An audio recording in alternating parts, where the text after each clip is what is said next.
Welcome back to Rise Prime Time. I'm Charles Ikokwu, and this is the point in the program that I introduce our guest analyst who will give us her personal take on the news and issues of the day. And tonight I'm joined in the studio by the journalist, political affairs commentator, and a Rise News analyst, Dr. Constance Ikokwu. Thank you very much indeed for joining us. You're welcome. On a Friday as well. Yes, I know. I'm itching to run. I know. You're not alone. But, I mean, we had Honorable Obi Agwocha at the beginning there, who was very articulate and I think spelled out their focus in the National Assembly as an opposition and what the things that they're trying to achieve. What's your assessment? I mean, you were able to cover quite a bit of topics, you know, with him, whether it was the Nnamdi Kanu, the opposition, the merger, the questionable buying of vehicles and all of that. But to the opposition, I think the starting point would be to say that any National Assembly that cannot get the guts or does not have the guts to challenge the executive arm of government is not worth its salt. Because within the House, for instance, and even the Senate, so they have the APC as the majority, the PDP and several other parties, Labour, the NNPP and APGA. You know, so like he said, they should coalesce with one another when necessary in order to form an opposition. This is necessary because you need a National Assembly that represents the people, that are not answerable to the president or the executive arm of government. And when this happens, you find out that it will promote transparency, it will prevent abuses from the executive arm of government. A healthy debate is also necessary because you want them to scrutinize policies and initiatives, provide alternative solutions, and not just sit down there.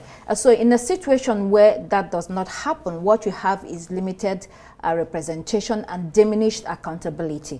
And, you know, for instance, you can also erode the foundation of democratic ideals. So what he's talking about is very necessary and important and critical to the survival of democracy. And I hope they're able to pull that off. I mean, obviously, it's not that easy when you're sort of faced with considerable heckling. We heard it on that video there with the sort of the pressure and so on. But he did make a very important point that collectively the opposition is in the majority. It's possible, Charles. It is difficult, but it's definitely possible. And you can look to the past, you know, where we've had opposition in the National Assembly.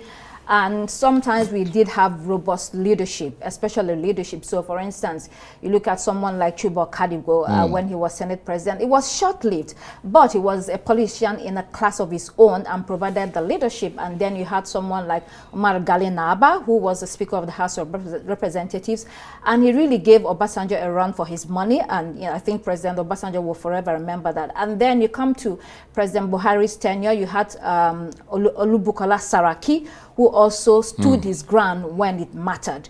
So it's also about principles and values, about thinking about representing the people. If you're able to play the politics of going across party lines, going across the aisle, it doesn't mean that you cannot make decisions on bipartisan basis. You can. But when the time of when the occasion demands it, it is necessary that you stand up for the people and, of course, coalesce and work together with other people against the ruling party when need be, not all the time. Now let's move on to Dr. Ladan Salihu there and his contention, even in the face of what appears to be evidence to the contrary, that the balance of governorship power seems to be, or the APC seems to be manipulating the balance in its favor. What are your thoughts on that whole thing? I mean, there's Kano, there's Zamfara, there's Plateau, and all the rest of it. Well, if you listen carefully to what he says, he talks about perception. And this is crucial because perception is everything.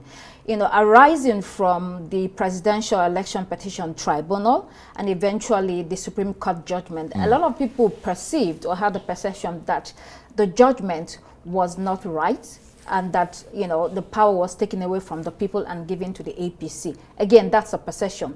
You might argue it legally. And so that continues to, flow into every other thing, the governorship election petition tribunals that we are seeing. And that is why a case of Kano, that is what people feel. And also because Kano, for instance, is a big state. It's a massive state in the north. It's crucial for every party and for every political figure, especially the ones that are ruling. So I'll give you an instance. The former governor, Alhaji Ganduje, I mean, in his first term, when he ran for his second term, he almost lost Kano. And again, people thought that he eventually won it through the back door. So Kano is very crucial for every ruling party. And just like Lagos is also very critical to a ruling party. So whatever happens, I think what you see then is the chaos and confusion that comes from the questionable legal practices that we have seen so far. So people no longer have trust in the judiciary, and they are also saying that the judiciary should no longer be the one deciding who wins the election. No, we want to vote, and the votes counted, and we are the ones that decide who gets into power. So these are the things that we have to begin to address. How long should the judiciary be the ones deciding who wins the election? That's a good point. But the fact, of course, is that if I run for office and I perceive that someone's manipulated the elections in their favor, as we've seen in many instances, I mean, I've got to have some recourse. Of course, which is why you have the judiciary. But at the same time, I think over the years what has happened is that this is happening too many times. And also the judiciary is being overburdened and overwhelmed. You do not want a political system where the courts become the ones that run the elections. Literally, this is where we are heading. You want to prevent that. You want to have an INEC that conducts election properly. You want to have a political elite or political class that behaves appropriately, because politicians are also part of the problem. And so if you do not behave appropriately and then you want the courts to decide for you, you do not want that kind of a political system. So again, we are faced with unsurmountable problems, and we have to address all of these things. Okay, on that note, Dr. Constance, thank you very much indeed. You can go and enjoy your Friday now. I will, and I hope you will too. Dr. Constance Ikokwu is a journalist, political affairs commentator, and a Rise News analyst. That's it for this edition of Arise Prime Time. Join us again next week.